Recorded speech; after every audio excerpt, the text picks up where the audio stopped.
Hello.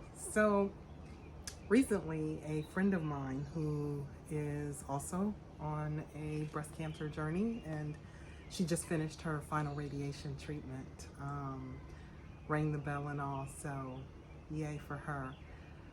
But she and I were talking this past week about how people treat you when you have a cancer diagnosis.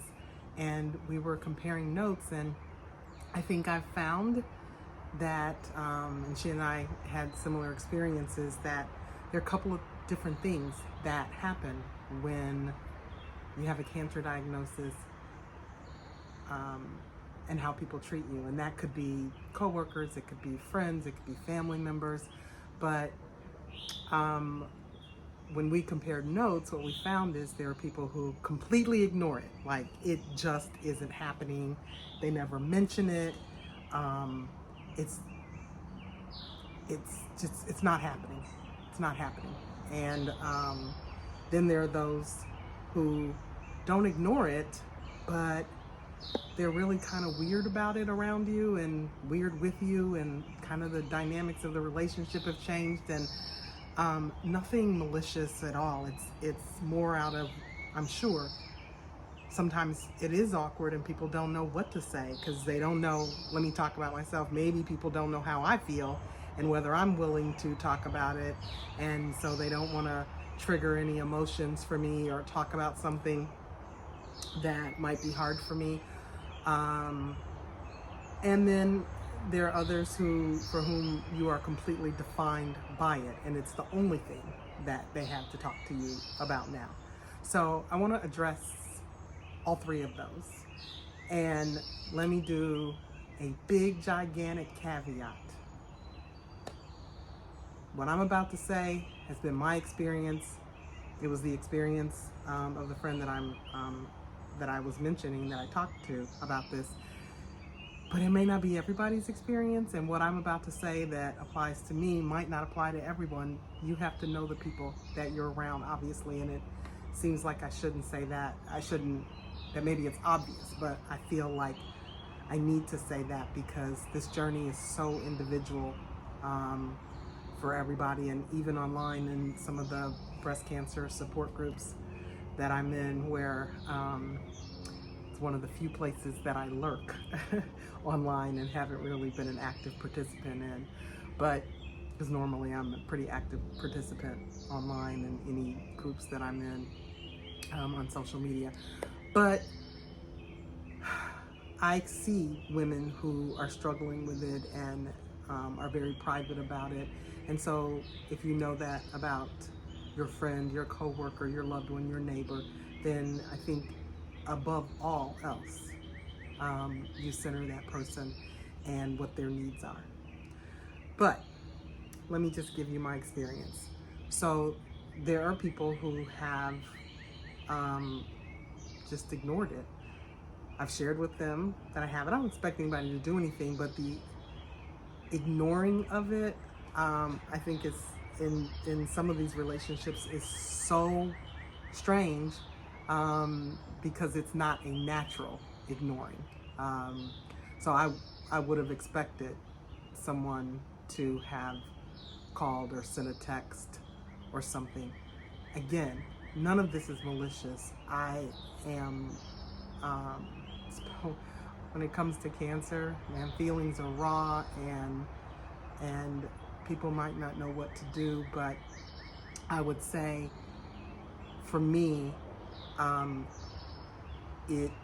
feel the avoidance. I feel like people who that I naturally have conversations with, are now avoiding me. And I think it's out of a sense of not knowing what to say. And so I receive it as that, and I'm not hurt or angry or anything.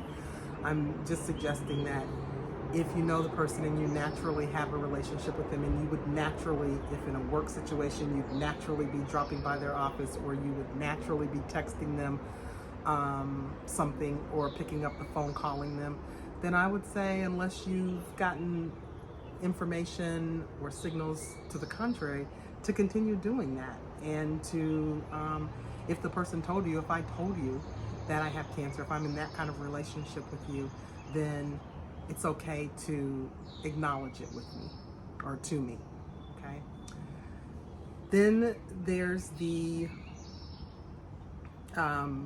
group, that second category that I'd say are they're not ignoring it, but being kind of weird about it. And I think it's that, like, you don't know what to say. It's the conversation. It's hard to describe. It's like it's not natural anymore. It's a stilted conversation. It feels very practiced, or let me call Tracy and let me, say X, Y, Z, and it doesn't flow naturally. And I feel like my friend and I were talking about how you can feel like people are being weird and whatnot. And so I would say that do your best when you are interacting with someone with cancer to interact with them as you always have.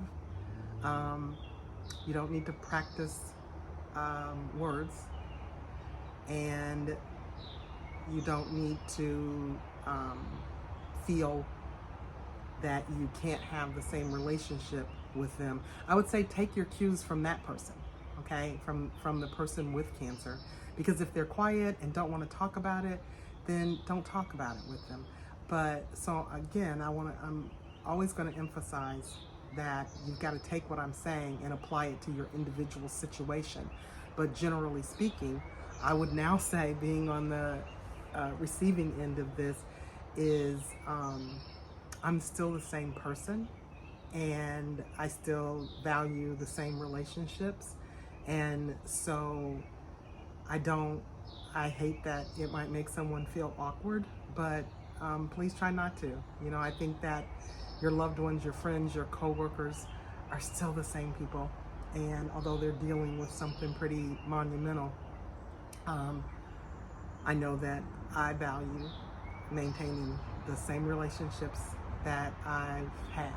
So then there's the third group of people who now that's all that they can talk about. Now you are completely 100% defined by the cancer diagnosis. And I would say, personally, for me, my recommendation would be that you remember the totality of your relationship. What did you talk about before this person was diagnosed with cancer? How did you relate to the person before they lost all their hair to chemo, or in my case, chopped it all off so chemo couldn't take it? What were you doing before? And to do those things too, and to not just define the person by the cancer diagnosis, and that all that, because I can promise you, I don't only want to talk about cancer. I'm still that same person. I have the same interests that I had. People with cancer, are still raising kids. They still have families. They still have jobs. They still want to be neighbors. All the things that we were doing before. So it sounds like I'm being pretty prescriptive. Don't ignore it. So talk to us about it. Don't be weird. Treat us the same. But don't talk to us too much about it, because we're not only cancer. And I hope you get, you hear where my heart is with this. It's not to make it harder. Well, what do I do? Don't talk about it. Talk about it.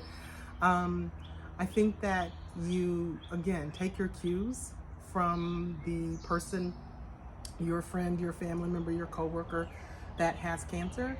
And if in doubt, if you're comfortable enough, ask them. One of my good friends, I'm obviously pretty comfortable talking about this because I'm doing videos about it, but one of my good friends, will call me and be like, how you doing today? Well, I know you got cancer, but how you doing? And we just crack up laughing and go on talking. So again, that's my style, and I'm not trying to dictate there's this one way to do it. I'm giving you food for thought as you're interacting with people who now have in your life who now have a cancer diagnosis. How do I relate to that person? If you're concerned or unsure, What kind of relationship did I have with them before? Do they want me to talk about it, or do they want to talk about it with me? And if you're in doubt, ask them. It's okay. So that you at least know, and then respect what that answer is. If it's like, no, I don't want to talk about it, then don't take that personally, because I promise you it is not about you. Has very little to do with you, and probably all to do with how the person themselves are coping with something so monumental. Don't be weird about it. However you were relating to the person before, they're still that same person, and continue to relate to them in that way. And don't define them by it. It's not all that they are. So talk about things, even if they're willing to talk about cancer, talk about other things as well. I think there's another situation that you have to be more thoughtful about as well, and that is when the person has a terminal diagnosis. And I know a little bit about this because my dad had a terminal diagnosis and passed away back in 2011. And so we as his family obviously talked to him about it, but it was difficult for other people to come around and talk about it, because you know, how are you feeling? Hope you get well. There are things that you stop and really perseverate about. So I want to take that conversation off the table, because you have to be more thoughtful about that. But in the scenario of the millions of women, unfortunately, that are diagnosed with this disease every year, that do have a path and a hope for cure, or at least a way to live a good and long life with it.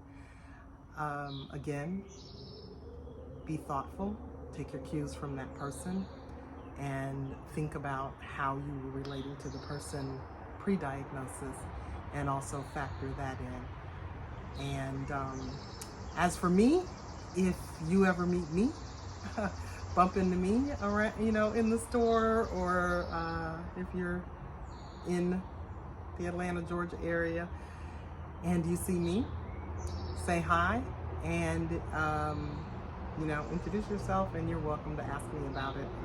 I'm more open about it, and willing to talk about it. So I hope that that's been helpful, because chances are you already know, and if you don't, you will know in short order, someone who has been touched by, a woman who's being touched by breast cancer.